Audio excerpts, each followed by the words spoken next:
My name is Andrew Rillera. I'm Assistant Professor of Biblical Studies and Theology here at King's University.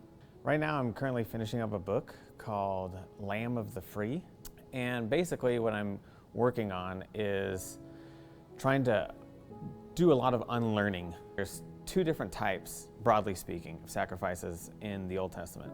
Some have what's called an atoning function, and some have no atoning function. They're just, these are just sacred meals. Without getting into the details, these are sacrifices which the offerer eats from. It's a sacred meal in the presence of God.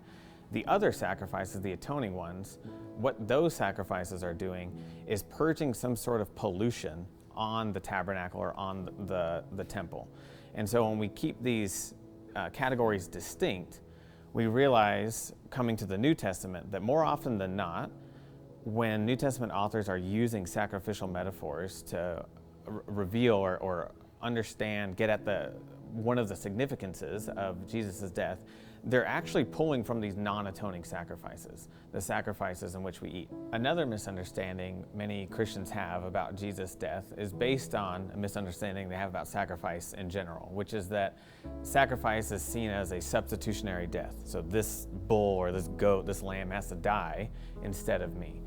And therefore, Jesus is dying instead of me. If sacrifices were substituting for the death of the offerer, then the one thing you would surely expect to be able to remedy through sacrifice would be when your life is on the line. You can just, maybe you need 2 goats or something, I don't know. But the fact that that is never the case already rules out that that's the logic behind sacrifice. Some Christian traditions are kind of hamstrung by the substitutionary death, retributive notion of justice, that something that's living or that bleeds needs to die or be punished in order for something to be set right.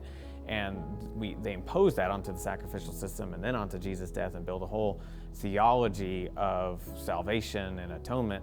Jesus isn't saving us from God. Jesus is drawing us near to God by saving us from sin and death.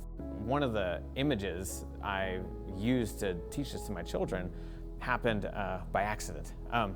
It was actually with my wife. My wife was there when this happened. They were playing on the banks of a river with their friends, and they got caught in quicksand up, past their knees, and they were quite frightened by the experience and afraid of losing their shoes and whatever.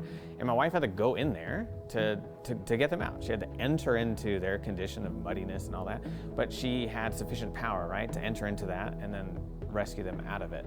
And that's how, specifically, the Apostle Paul, but I'd say the other New Testament writers do as well, envision this rescue operation that God is doing through Jesus. He's entering into the conditions of sin and death that humanity is already living under, joining with us. It's place sharing, not place taking. He's joining our place so that he can unite himself to us and us to him and pull us out and raise us to new life in the resurrection.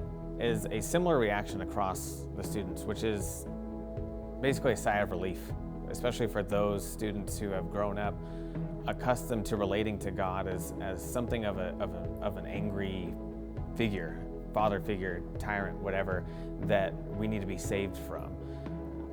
And instead, being able to recalibrate their relationship with God through the notion of a divine embrace through the Son, that the Son and the Father are one. Their wills are one. It's not that the Father wants to execute wrath and the Son's trying to save us from that. That creates not just a tension within the Trinity and the Godhead, but a tension within us as we try to relate to this God who seemingly has different facets and sides.